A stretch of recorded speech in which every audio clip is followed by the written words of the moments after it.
అందరికీ నమస్కారం. ఇవాళ మనం 2026లో జరగబోయే భారతదేశ 77వ గణతంత్ర దినోత్సవ వేడుకల గురించి పూర్తి వివరాలు తెలుసుకోబోతున్నాం. మీరు ఏదైనా క్విజ్కు ప్రిపేర్ అవుతున్నా సరే, లేదా మన దేశం గర్వపడే ఈ రోజు గురించి మరిన్ని విషయాలు తెలుసుకోవాలనుకున్నా సరే, ఈ ఎనాలిసిస్ మీకు ఖచ్చితంగా ఉపయోగపడుతుంది. సరే, ముందుగా చాలామందికొచ్చే ఒక కామన్ డౌట్తో మొదలుపెడదాం. మనకు స్వాతంత్ర్యం వచ్చింది ఆగస్ట్ 15న కదా, మరి అలాంటప్పుడు జనవరి 26న ఇంత పెద్దగా వేడుక ఎందుకు చేసుకుంటాం?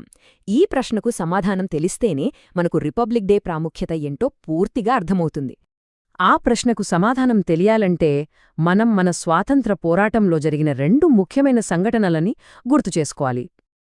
ఈ టైంలైన్ చూడండి, మనకు మొత్తం కథ క్లియర్గా అర్థమైపోతుంది.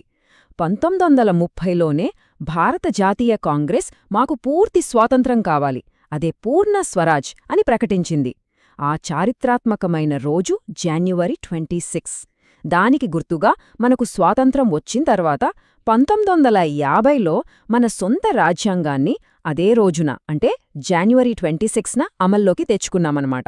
సింపుల్గా చెప్పాలంటే గణతంత్ర దినోత్సవం అంటే బ్రిటిష్ వాళ్ళ చట్టాలని పక్కన పెట్టి మన దేశాన్ని మనమే పరిపాలించుకోవడానికి మనకోసం మనమే రాసుకున్న రూల్ బుక్, అదే మన రాజ్యాంగం, అధికారికంగా అమల్లోకొచ్చిన రోజు. అందుకే ఇది చాలా స్పెషల్. సరే, చరిత్ర నుండి వర్తమానంలోకొచ్చేద్దాం. మరి 2026లో జరగబోయే ఈ 77వ గణతంత్ర దినోత్సవ వేడుకలు ఎలా ఉండబోతున్నాయి? ఈసారి కొన్ని చాలా ప్రత్యేకతలున్నాయి. ఇక్కడో చిన్న కన్ఫ్యూషన్ చాలామందికొస్తుంది, దాన్ని క్లియర్ చేసుకుందాం. 1950లో మొదటి వేడుక జరిగింది కదా, దాన్ని కూడా లెక్కలోకి తీసుకుంటే 2026లో మనం జరుపుకోబోయేది 77వ గణతంత్ర దినోత్సవం. సో ఆ లెక్క గుర్తుపెట్టుకోండి. 2026 వేడుకలకు ఒక ప్రత్యేకమైన థీమ్ ఉంది. అది వందే మాతరం గీతానికి 150 ఏళ్లు పూర్తయిన సందర్భంగా దానికి నివాళి అర్పించడం. మన స్వాతంత్ర్య పోరాటంలో ఈ గీతం ఎంత స్ఫూర్తినిచ్చిందో మనందరికీ తెలిసిందే. ఇక ఈసారి ముఖ్య అతిథుల విషయానికి వస్తే, ఇది ఒక చరిత్రాత్మక ఘట్టమని చెప్పాలి. యూరోపియన్ యూనియన్కు చెందిన 2 అగ్రనాయకులు ఒకేసారి మన వేడుకలకు రావడం ఇదే మొదటిసారి. ఇది అంతర్జాతీయంగా భారతదేశానికి పెరుగుతున్న ప్రాధాన్యతను స్పష్టంగా చూపిస్తోంది. సరే, ఇప్పుడు అందరూ ఎంతో ఆసక్తిగా ఎదురుచూసే ఆ మెయిన్ ఈవెంట్ దగ్గరికి వచ్చేద్దాం. ఢిల్లీలోని కర్తవ్యపథ్లో జరిగే ఆ గ్రాండ్ పరేడ్ గురించి మాట్లాడుకుందాం. ఈ సంవత్సరం మన సైనిక ప్రదర్శనలో ఒక చాలా పెద్ద మార్పు రాబోతోంది. అదే యుద్ధ వ్యూహం ఫార్మేషన్.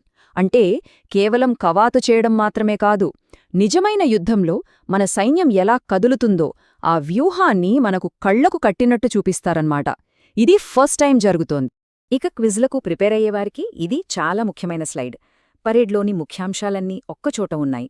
మొత్తం 30 శకటాలు, దాదాపు 2500 మంది కళాకారులు, మన త్రివిధ దళాలు, అంతేకాదు కొత్తగా భైరవ్ లైట్ కమాండో బెటాలియన్ కూడా ఈసారి పరేడ్లో పాల్గొనబోతోంది. ఇక పరేడ్కు గ్రాండ్ ఫినాలే ఏంటంటే ఆకాశంలో మన ఎయిర్ ఫోర్స్ చేసే విన్యాసాలు. ఈసారి మొత్తం 29 విమానాలు గగనతలంలో మనల్ని అబ్బురపరచనున్నాయి. ఈ ఫ్లైపాస్లో కూడా ఒక కొత్తదనముంది. దాని పేరే సింధూర్ ఫార్మేషన్. ఇటీవల జరిగిన ఆపరేషన్ సింధూర్లో మన వైమానిక దళం చూపిన పరాక్రమానికి గౌరవసూచకంగా ఈ కొత్త ఫార్మేషన్ను ప్రదర్శించబోతున్నారు. అయితే ఈ వేడుకలన్నీ కేవలం సైన్యం, శకటాల ప్రదర్శన మాత్రమే కాదు. దీని వెనక ఒక పెద్ద ఉద్దేశముంది. ఇది ప్రతి ఒక్క భారతీయుడి పండుగ. ఆ ఉద్దేశమే జన్ భాగీదారీ, అంటే ప్రజల భాగస్వామ్యం. దీనికి నిదర్శనంగా ఈసారి ఏకంగా 10,000 మంది ప్రత్యేక అతిథులను ఆహ్వానించారు. వీళ్ళెవరో పెద్ద పెద్ద నాయకులు కాదు, ఆవిష్కర్తలు, కళాకారులు, సామాజిక కార్యకర్తలు, ఇలా మన సమాజంలోనే అన్ని వర్గాల ప్రజలు. సరే, ఇన్ని వేడుకలు, ఇన్ని ప్రదర్శనలు, అసలు ఇదంతా ఎందుకు ఇంత ముఖ్యం? ఎందుకంటే ఈరోజు మనకు మన రాజ్యాంగమిచ్చిన ఆ గొప్ప విలువలను గుర్తుచేస్తోంది. అవే న్యాయం, స్వేచ్ఛ, సమానత్వం మరియు సౌభ్రాతృత్వం. మన దేశానికి అవే పునాది. చివరగా భగత్ సింగ్ చెప్పిన ఒక మాటను గుర్తుచేసుకుందాం. చట్టం పవిత్రంగా ఉండాలంటే అది ప్రజల ఇష్టానికి ప్రతిరూపంగా ఉండాలి. అవును, ఈ గణతంత్ర దినోత్సవం కూడా అదే విషయాన్ని మనందరికీ గుర్తుచేస్తుంది. రాజ్యాంగ విలువలను కాపాడుకోవాల్సిన బాధ్యత మనందరిపైనా ఉంది.